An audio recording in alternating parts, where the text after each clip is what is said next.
It's 7 o'clock in the UK, 10 at night in Turkey and Syria as those countries deal with the aftermath of deadly earthquakes.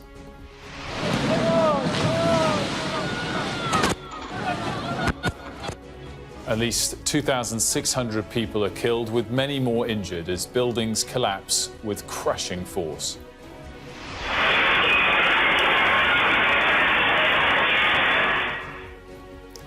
It's the biggest disaster in more than 80 years, according to Turkey's president, with devastation along a major fault line. We'll keep across those rescue efforts live throughout the evening. In Syria, towns and cities at the centre of the country's decade-long civil war are hit, including regions with thousands of refugees. As we reached the entrance of the building, it collapsed totally on us. God saved us, and a wooden door fell on us, which saved us.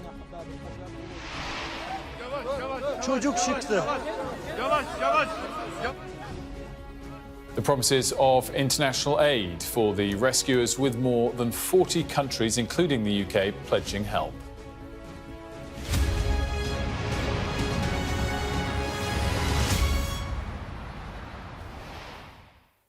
Good evening and welcome to a Sky News special programme on the devastating earthquake on the border of Turkey and Syria.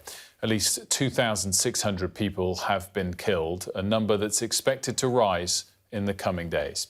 Coming up, we've got our lead reports with the latest from both Turkey and Syria from our correspondents in Istanbul and the Middle East. We'll speak to the EU's spokesperson on humanitarian aid and crisis management about how Europe is responding. Our science editor will analyse exactly what happened to make this earthquake quite so devastating, and we'll speak to a leading seismologist too. And much more to come, but first let's take you through where exactly the impact took place. The first earthquake, with a magnitude of 7.8, struck at 17 minutes past 4 in the morning, Turkish time, about 20 miles from the city of Gaziantep, close to Turkey's border with Syria and at a depth of 6 miles. Dozens of aftershocks followed within minutes, the strongest measuring 6.6. 9 hours later, at 1:24 p.m. local time, a second quake measuring 7.5 happened 62 miles north at Pazarchuk in the Kahramanmaraş province. The worst affected areas were along this tectonic line, the East Anatolian Fault, which is similar in size to the San Andreas Fault in California. Our Europe correspondent Siobhan Robbins is in Istanbul, and less than 24 hours since, of course, the news of this story reached us all, and sadly the toll keeps rising. A really dark day for both Turkey and Syria. At least 2,600 people have been confirmed dead. The rescue efforts have been going on throughout the day. It's dark now, it's cold, there's rain, there's snow. Temperatures are dropping in some places below 0 degrees, just hampering the efforts. This is the story of the day in Turkey.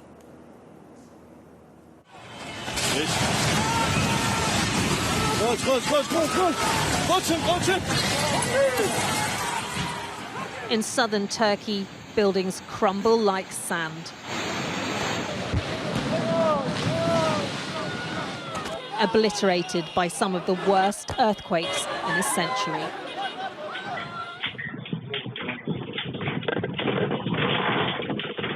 The first struck before dawn as the country slept. The impact captured on a shop's CCTV, shaking for around 90 seconds.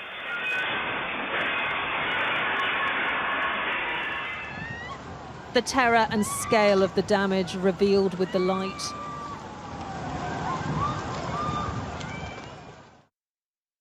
The number trapped beneath the rubble is unknown.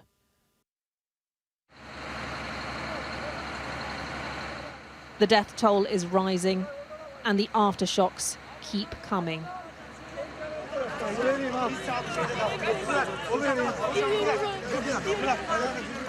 A second 7.6 quake rocked the center of the country, making the rescue efforts even more dangerous.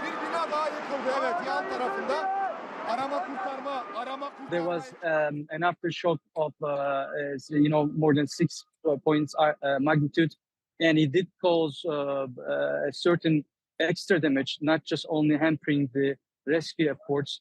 Because I did see on my way, this is my second visit here, some of the buildings that were that looked fine before were also damaged. The earthquake was not only powerful, but shallow. Widespread destruction without warning. A force so intense, it wiped out history in seconds. This 2,000-year-old castle among the wreckage. At 4:17 a.m. we experienced the worst disaster of the century since the 1939 Erzincan earthquake. The earthquake, whose epicenter was in Parachuk in Kahramanmaraş and had a magnitude of 7.7, as per the latest estimates, was felt in a very broad region.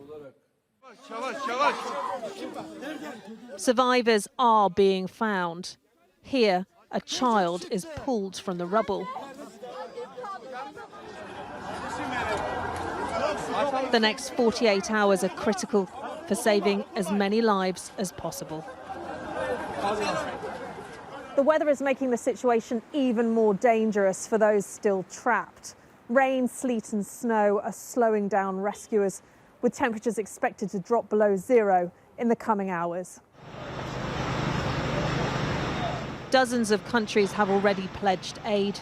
The UK is sending 76 search and rescue specialists with dogs and equipment.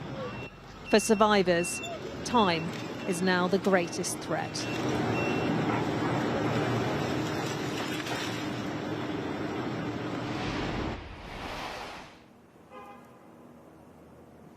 Well, aid is coming. Those UK teams expected to arrive this evening, but this has been called an apocalyptic quake. And the fear is that in the end, the death toll could rise as high as 10,000. Siobhan, thank you. Now, around the world, governments are scrambling to offer what aid they can, with teams of rescue specialists already arriving in Turkey. But also hit was neighbouring Syria, where the picture is far more complicated. Already devastated by a civil war, getting relief where it's needed will prove the biggest challenge. A warning that our Middle East correspondent Alistair Bunkle's report includes pictures of one young victim being treated for his wounds. Syria has suffered more than a decade of civil war and is completely unprepared to deal with something like this. Many of the buildings were already heavily damaged in the conflict or poorly built. They would have stood no chance in an earthquake this strong. People rushed outside into the dark early morning, frightened and with nothing but the clothes they wore on their back. فما وصلنا عند باب البناية إلا كان قلبت علينا البناية كلها. الله الحامي قلب علينا باب الخشب هو اللي حمانا الله والباب الخشب والحمد لله رب العالمين. هلا أولادي ثلاثتهم هون والبنت الصغيرة الحمد لله ما فيها شيء طاول.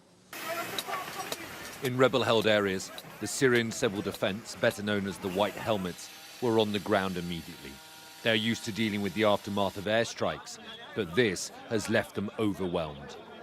كارثة إنسانية كبيرة تصيب المدنيين الموجودين في شمال غرب سوريا. طبعا انهيارات كبيرة بالمباني السكنية التي تضررت جراء القصف السابق على هذه المدن والبلدات، وأتى الزلزال في 6 شباط ليكمل على هذه المنازل. طبعا نحن في أحد المواقع بناء عبارة عن 6 طوابق، لا زال هناك مدنيين عالقين تحت الأنقاض. Rescuers worked with their bare hands to pull survivors from the rubble. A small girl was saved, limp but alive. They were rushed to hospitals, already struggling under the weight of war.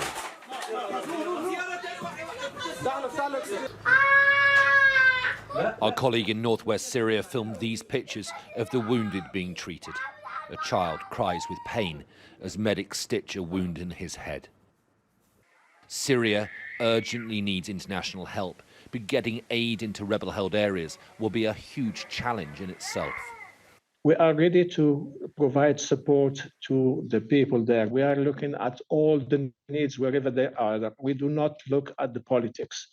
And we would like to see the politics put aside and facilitate the access of the UN and humanitarian partners here from Aleppo to access those people who need help. Some streets have been totally flattened. Rescuers, on their hands and knees, shout through small gaps to see if anyone is alive and can hear them. Cranes are being used to pull heavy blocks of concrete from the top of piles that were once homes. Millions of Syrians are already refugees from the years of fighting. Communication lines were already patchy, and there are few international organisations operating on the ground there. The full, grim story of what has happened in northwest Syria is yet to be revealed. Alistair Bunkle, Sky News. Now, British aid teams are due to arrive in Turkey this evening. The EU's also activated its EU Civil Protection Mechanism. Before those teams arrive, Turkish relief teams are already in action. A lot of the rescue effort has been focused around Diyarbakir, southeast Turkey, where many buildings collapsed. We are joined now by the EU's spokesperson for humanitarian aid and crisis management, Balázs Ujvári. Thank you so much for joining me this evening. First and foremost, what is the view in the EU of this tragedy? Today is a very, very difficult day. Good evening. We have been working very hard to respond to this natural disaster hitting Turkey and Syria. In the early hours of the morning, we received an activation request from Turkey for the EU Civil Protection Mechanism. This is a mechanism that can be used to face the consequences of a natural or man-made disaster. So since then, we've been working very hard here in Brussels through our Crisis Management Center to mobilize the help that is needed on the ground. This meant in the initial hours of the day, search and rescue teams. Now, in the course of the day, we have managed to make available nearly 20 such teams from 15 EU member states. So more than half of the EU member states have responded to this Turkish request, and also Montenegro. And these teams are on the way. In fact, some of them, for example, the Bulgarian, Romanian, Hungarian teams are already on the ground, contributing to the rescue efforts in Turkey. And as we go into the night and the morning hours, more and more teams will reach the country. Now, as a second step, now we are looking at emergency medical teams. This is also a Turkish request. We already have a few proposals. For example, Spain has a team ready to go. So you can expect more such teams as well getting to Turkey in the coming hours and days. Balázs, our viewers will have seen flashed up on the bottom of the screen the sad development that we're updating our death toll estimate from over 2,600 now, sadly, to over 2,700 people. Just wanted to mention that. In terms of the coordination of this, I mean, it'll be a huge task on the ground in Turkey to coordinate all these different teams from different countries. Are you able to help in that effort, given that you yourself are providing teams from so many different individual countries?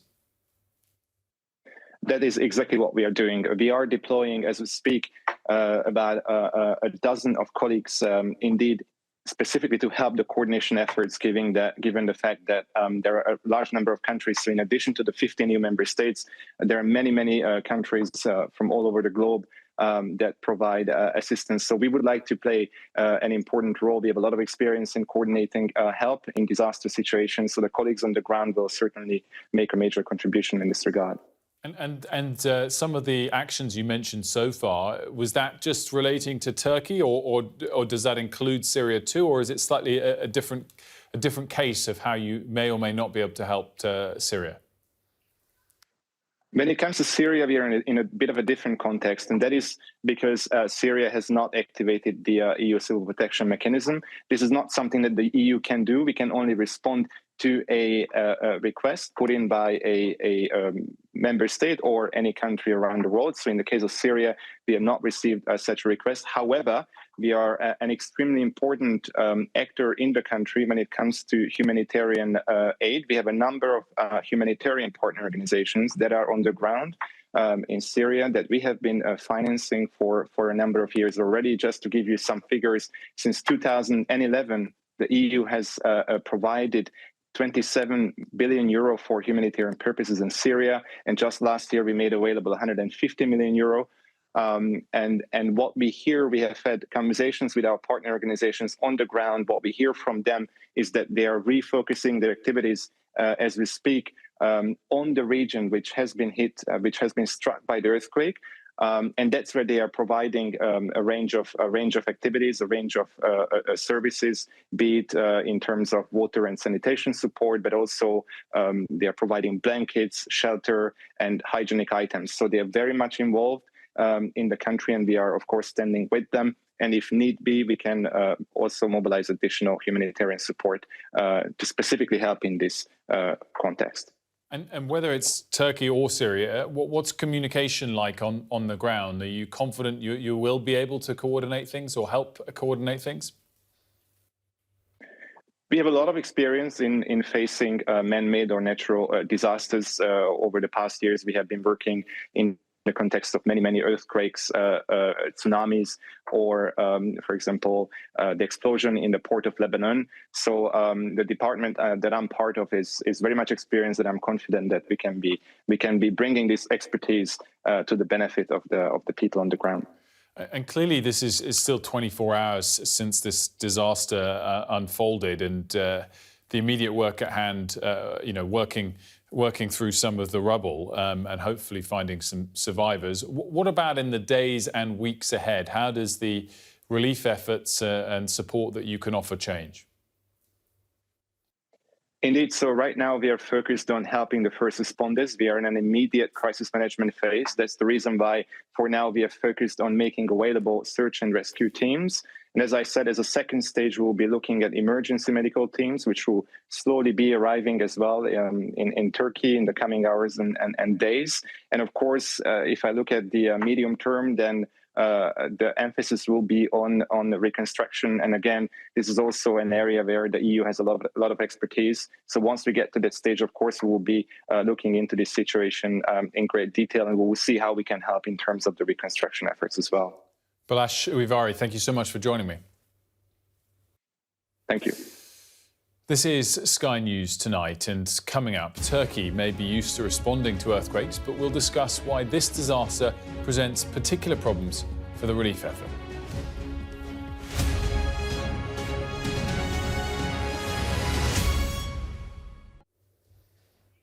Welcome back. Turkey is a country fairly used to dealing with the aftermath of earthquakes, but this disaster has been particularly devastating. Let's discuss why. Sir Mark Lowcock, who served as the United Nations Under-Secretary General for Humanitarian Affairs and Emergency Relief Coordination until 2021, joins me now. So Mark, thanks so much for joining me. But before we dive into some of those factors I just teased, talk to me about how you're feeling about the death toll. We just mentioned it's risen from 2,600 to over 2,700.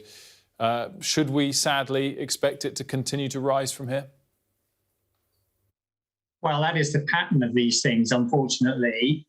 As more information comes in, as more places become accessible, it does become clear that larger numbers of people have died. I've seen one credible estimate of what this may reach, which was an estimate made by the US Geological Service, I think, of about 10,000. It's much too early to say whether it will be of that order of magnitude, but I think we should be aware that the numbers will end up substantially bigger than they are now, especially actually in the places where we're not seeing in any of the footage at the moment, which are the affected parts of northern Syria, which is where many of the most vulnerable people may end up being. Well, never has timing been so unwelcome? Our producer just confirming Sky News can report the death toll's now risen to over 3,000. Very much speaking to that point we were just discussing. I want to get into Syria in just a moment. But more broadly before that, you've worked on many disasters of this sort of ilk in the last couple of decades. What are the factors that can lead to a higher death toll relative to a comparable scale earthquake? Is this just such a forceful earthquake that the death toll is going to be high, or is it down to quality of buildings or infrastructure or just bad luck? Well, I mean, the first thing to say is the world has got a lot better, actually, over recent decades in dealing with these kinds of problems. I remember an earthquake in Mexico in 1985 killed 10,000 people. A not that dissimilar earthquake in Mexico, which I dealt with in 2017, took the lives of just a few hundred. And that was because of better search and rescue, better building standards, and so on. And that's been a pattern across much of the world. So the places where earthquakes, which of course you get no notice of an earthquake, it makes it quite different to most humanitarian disasters. The places where they do most damage are the places which are highly populated with weak infrastructure and poor services. Now, Gaziantep and that part of Turkey, where I last was about 3 years ago, just developed hugely over the last 25 years. There's a lot of infrastructure, a lot of high-rise. There have been questions about the standards of it.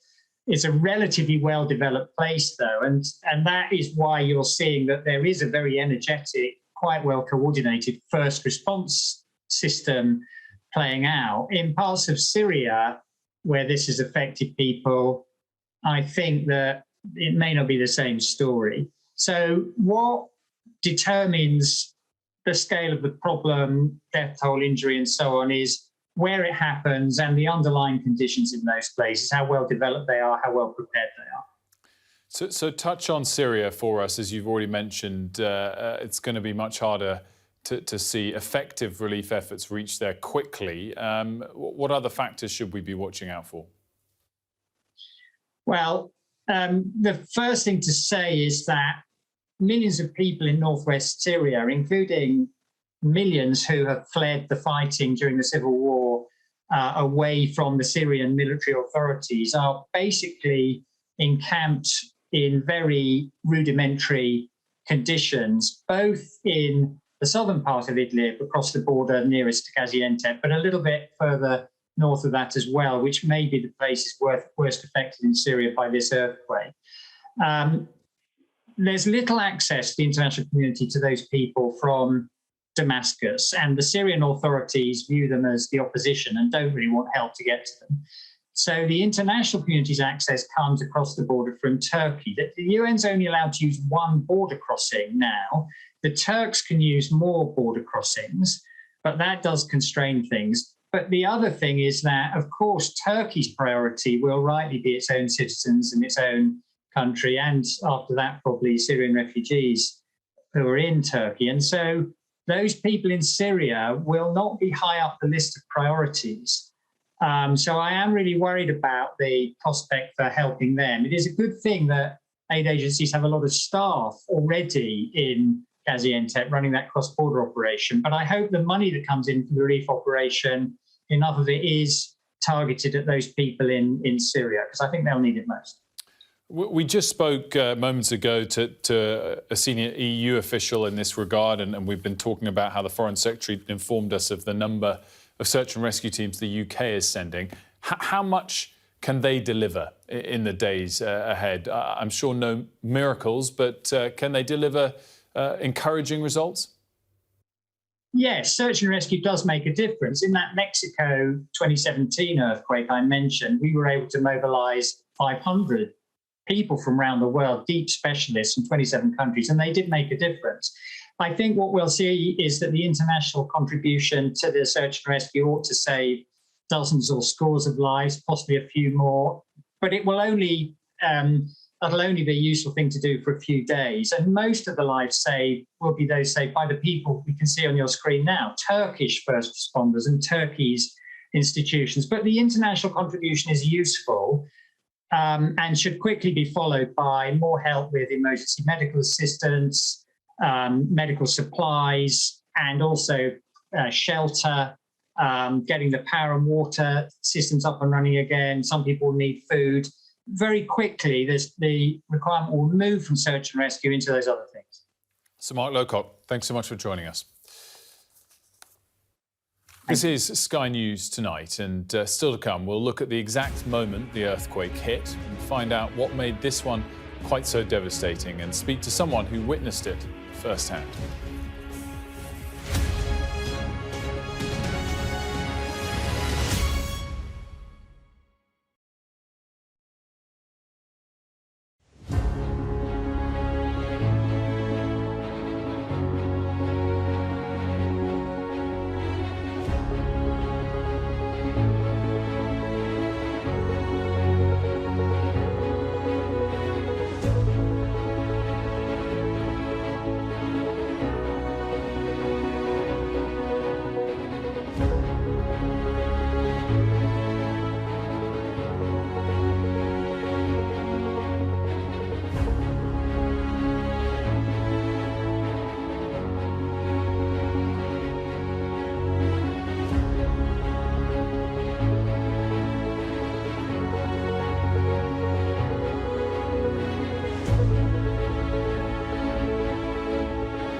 Welcome back. You're watching Sky News and a special programme on the earthquake in Turkey and Syria. At least 3,000 have been killed and thousands injured after a 7.8 magnitude earthquake struck Turkey, Syria and Lebanon. President Erdogan called the disaster the country's worst since the 1930s, with British and European aid on the way. We'll bring you the latest on the rescue efforts throughout the evening. Well, here's what we know about that earthquake. The 7.8 magnitude quake struck at about 4:17 in the morning and was centred near the city of Gaziantep. As search and rescue operations were underway, a second earthquake with a magnitude of 7.6 struck central Turkey a few hours later. More than 2,800 buildings have collapsed in Turkey and hundreds of people are believed to be buried under the rubble. The death toll has crossed 3,000. It's one of the most powerful earthquakes Turkey has ever experienced, but there are several factors that meant it was particularly devastating. Our science editor, Tom Clark, has this analysis. The initial earthquake struck overnight on the East Anatolian fault line that runs through southern Turkey, and at 7.8 on the magnitude scale, is by far the largest in the region in living memory. This map shows the worst of the shaking in red, tracing the fault line as it runs close to the city of Gaziantep. But the power of the quake meant it affected hundreds of other cities and towns in the region. See here where orange and yellow lines show significant shaking in Syria, and tremors felt as far as Cyprus. Then there are aftershocks. Shown here in orange are the typical quakes, diminishing in magnitude and frequency along the fault line over the morning. But what makes this event so unusual is that 9 hours after the initial quake, a huge 7.5 magnitude aftershock, almost as strong as the first, happened here 100 kilometres to the north in Kahramanmaraş province. As well as being violent, both the initial quake and that aftershock were relatively shallow in the Earth's crust, 18 and 10 kilometres deep respectively. The closer to the surface, the more damage a quake will cause. Turkey and northern Syria are vulnerable to earthquakes. They sit at the junction of 4 tectonic plates with fault lines along their margins. These latest quakes occurred on what's called a strike-slip fault. The Anatolian plate is being pushed westwards at a rate of about 2 centimetres a year by the northward movement of the Arabian plate. And it was the sudden release of this stress that's built over many decades that caused this disaster. And in geological terms, it's one of Turkey's worst. The town of Izmit was shaken by a 7.6 magnitude earthquake in 1999, killing more than 17,000. But not since 1939 has there been an earthquake as violent, when more than 30,000 people died in a 7.8 magnitude quake around Erzincan. But crude measures of geological force don't tell us much about the human scale of this tragedy. It will be days before that becomes clearer. Let's get more now on the seismology with Remy Bossu, head of the Euro-Mediterranean Seismological Centre. Thank you so much for joining us, Remy. I mean, first, just gauge for us, we heard a bit about it there, how abnormal this quake was, how strong it was at 7.8, and then in particular followed by that second 7.6 quake just a few hours later. 7.8 is a very large magnitude, especially in this sort of settings. Typically, you have this type of earthquakes in what we call subduction zones. So along the Pacific Ocean, for example, when the oceanic plates goes below the continents. It was the case, for example, for the Tohoku earthquake in Japan in 2011. So for this type of settings, it is close to the maximum we have observed. It is the highest magnitude observed in Turkey since 1930, and it has broken the fault over 200 kilometers length. So the rupture has broken over 200 kilometers, and in all this area, the people and the buildings were subject to very high and long shaking.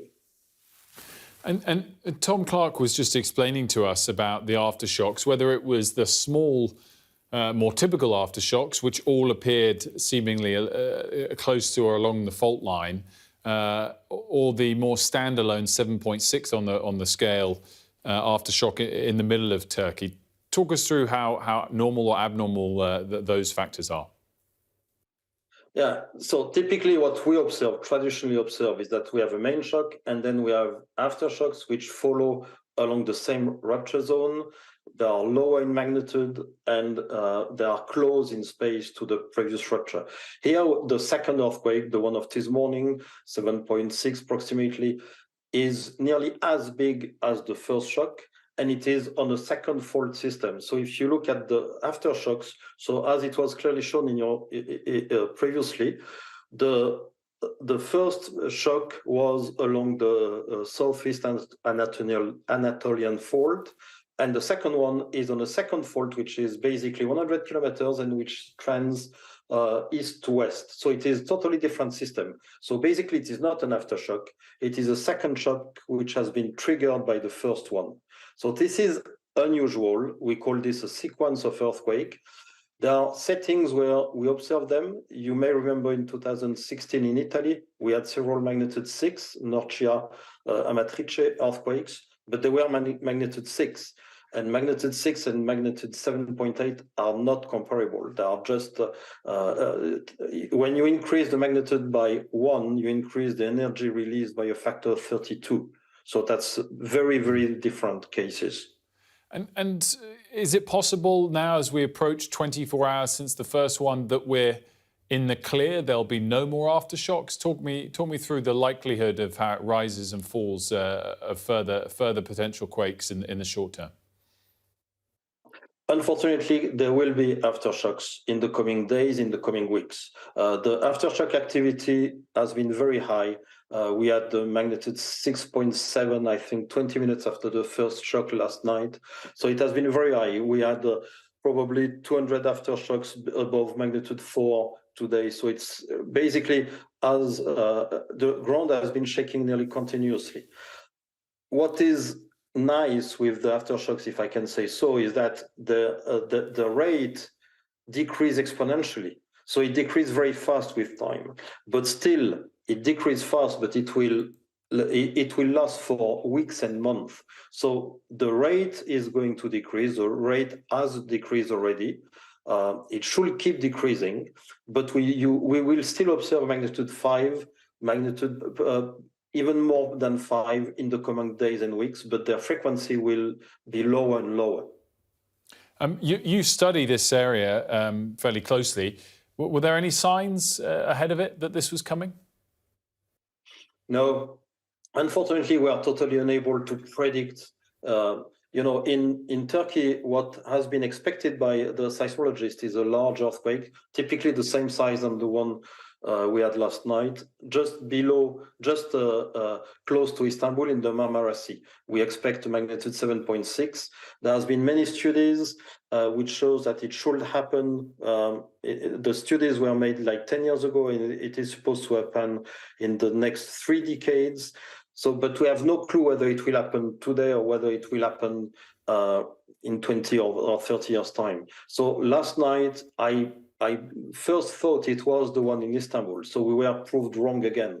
So we cannot predict earthquakes. So we really have to make sure that our building can withstand the shaking. It's the only way that we can protect, because we know that we are totally unable to get a prediction which would allow us to evacuate cities before an earthquake struck. Remy Bossu, really very interesting. Thank you so much for joining us. You're welcome. Now, the scale of the challenge facing relief teams entering the country is vast. Our data and forensics team has been looking at the worst of the damage to infrastructure and buildings. Earlier, Sky's Tom Cheshire spoke to a rescue worker from the humanitarian response charity Serve On. There's a huge amount of videos coming out because of the scale of devastation. We're going to be taking a forensic look at them and the search and rescue effort with Ab from Serve On.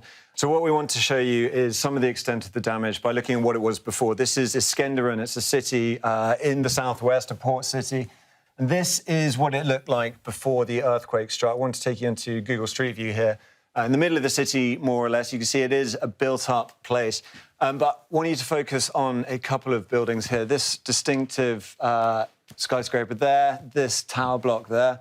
And then if you look over here, we've got this apartment block. Now, this is what it looked like after the earthquake struck. We can play that video. You can see those are the 3 tower blocks. And that block simply doesn't exist anymore. As the video goes on, you'll see you go further to the right. Again, that was the apartment block we saw before. When you're looking at this and you see a city-wide devastation like this, how do you approach it? Is there a sort of triage process to it? Triage is the right way to put it. If you imagine that there's maybe 10 or 15 teams on the ground, how do we organise where they go? So we've got to look at the buildings, and as you said, some buildings have collapsed and some haven't, and it could be right the way across the city. So we need to figure out which buildings have got the most likelihood of finding casualties in them. And when you mentioned that some buildings collapse and some don't, this is a video from another part of Turkey. It's not the same city, but we look through this and you'll see these buildings are standing, and then over here, that's coming down as the rescue effort is ongoing. I think people watching think, why is that building completely fine, and why is this building coming down? There's a number of reasons why that can happen. One, obviously, is just pure luck. There's no way we can be predictable about an earthquake or where it's going to hit. It doesn't always hit the whole area. It could be luck. It could be down to the quality of the building, and actually, it could even be that one building was holding up another building. So when one goes, the other one stays. Sort of a domino effect. I think the quality of the building. I mean, that's obviously going to be something people focus on afterwards, and whether those standards were met. But just in the here and now, You know, this is the search and rescue effort. You're shortly going to Turkey. You're going to be taking part in this. When you're going out there and you come across these scenes, if you're there on the scene, what are the first things you're thinking about as a rescue worker? Well, the rescue worker, the first thing that we think about is speed of getting casualties out. They could have been in there for 15 or 16 hours by the time we get to them. So it's how do we get them out, but how do we get them out safely? You can see all of these volunteers helping out here. We must make sure that we're not putting them in any further danger.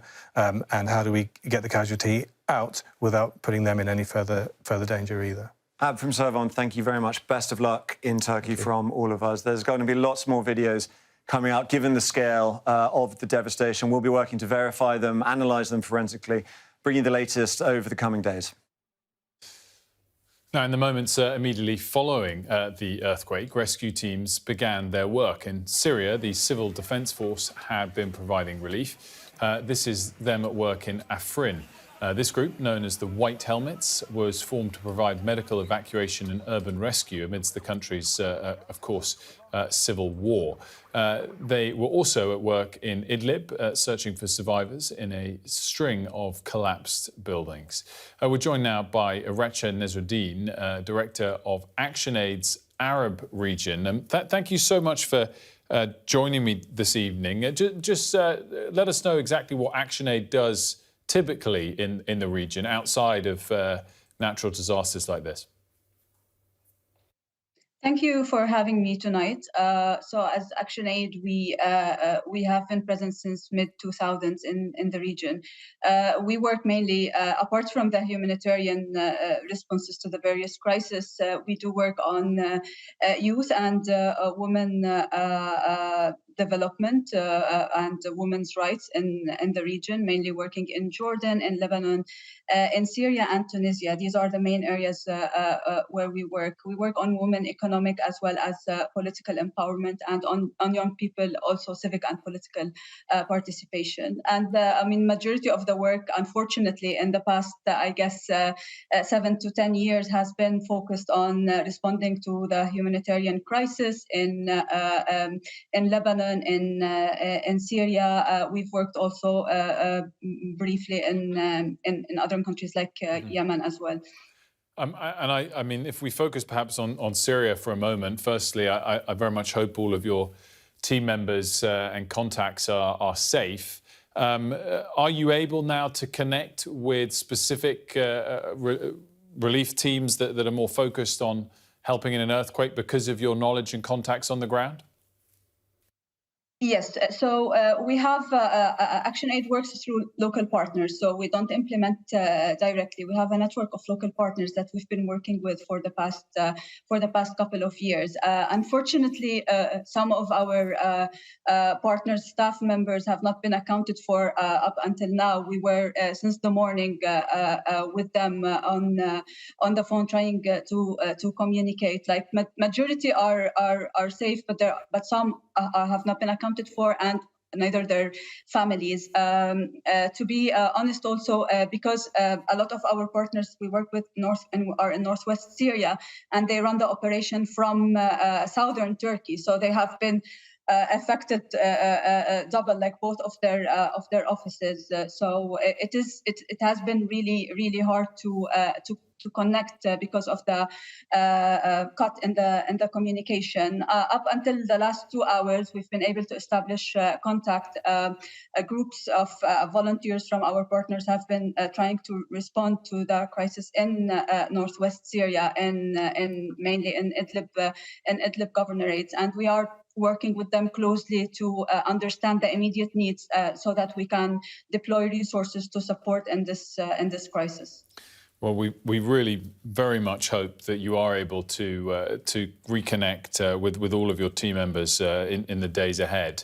To those that you are in touch with, what is the sort of help that they are saying the regions they're in is needed? Perhaps help that has not yet been offered or provided from elsewhere? Yeah, so inside in northwest Syria, the immediate things that they have shared are needed are ready to eat, like food items. Shelter, temporary shelter is much needed, because as you know, people have been on the streets since early hours in the morning when the earthquake occurred. Then there is a need of heating, of course. Hospital, medical facilities need to be equipped more, and they need more support at that level. This is what has been shared. Another thing that is very important that was noted by our partner from Syria is the absence of equipment to remove the debris. So previously they have been supported a bit, like in the past years, whenever a crisis occurs in the northwest part of Syria, sometimes Turkey provided this kind of support, like machinery and equipment to remove the debris. But currently, because of the crisis in Turkey, one of our partners was saying to me that they are volunteers are using their hands and very basic tools to remove the debris. So this is much needed, and heavy machinery is required in order to be able to rescue the people from under the rubble, which we know is the most important thing in the upcoming hours, is to search and rescue people. So that has been what has been shared to up till now. We are following up closely to see if there are any other emerging needs, so that we can be able to provide and respond to it immediately. Rasha, thank you so much for joining us this evening. Thank you. You're watching Sky News, and still to come, why this earthquake turned some buildings to rubble, but others remained unscathed.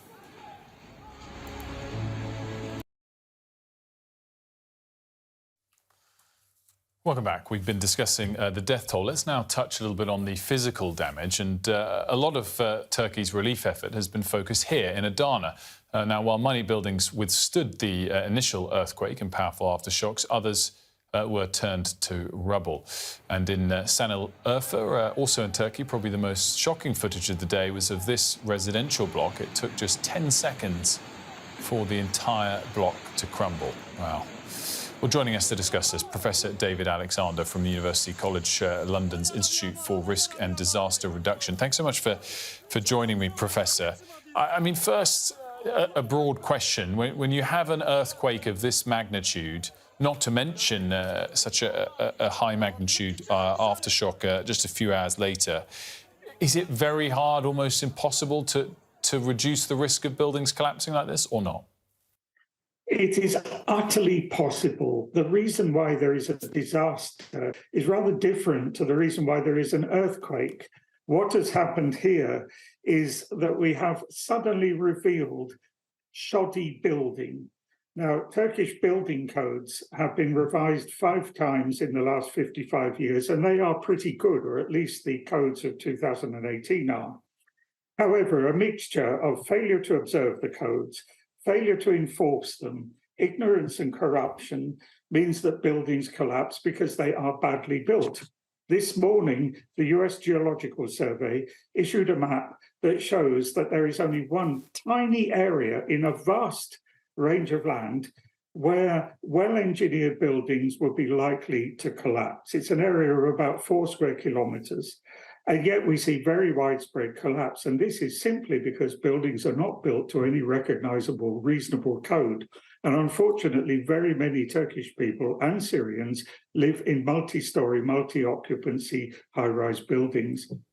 And forgive the layman's question on this, but is only the very best buildings ones that could, from around the world in the most developed expert nations when it comes to architecture, the ones that could withstand this type of quake, or is the opposite true? It's only the most poorly built that would collapse? It is very much a mixture of things because this is a complex earthquake engineering issue. However, Turkey has got very good earthquake engineers. It's got very good building codes. What it doesn't appear to have is decent enforcement of them. It's possible to make quite simple mistakes that can mean the difference between survival and pancake-like collapse for buildings. And therefore, if the right thing is done, buildings will survive this sort of earthquake. They may be seriously damaged, but they're not going to collapse totally, as we have seen in very many occasions in this earthquake, but also in the last 20 or so Turkish earthquakes. And I mean, Syria is a slightly different question, of course, because of the civil war that's ravaged the nation in recent years. But Turkey is a country where you would expect much higher standards to have been in place. And I mean, I'm not trying to point fingers here, but would this be something that after the fact you would imagine there would be investigations into? Well, there's plenty of literature on the nature of Turkish building and its deficiencies with respect to earthquakes. I've been reading some of it today, and it is remarkable how in each new earthquake in this part of the world, exactly the same patterns of damage occur. Now, they may be larger or smaller, depending on the size of the amount of shaking, the power of the earthquake itself. However, if we look at what is happening now, what has happened today, it is very similar in kind to what happened, for example, in Izmir in 2021, or Düzce or Izmit in 1999, when there were 17,000 deaths in an earthquake. Hence, really nothing new in that respect, I fear. I have actually lived in this sort of building, the kind that you can see here in the photographs, and really, I didn't feel safe. And what danger? I mean, there's a lot of rescue workers, including from the UK, travelling today, starting their work tomorrow. What danger are they in of, even without further aftershocks, of buildings collapsing from here?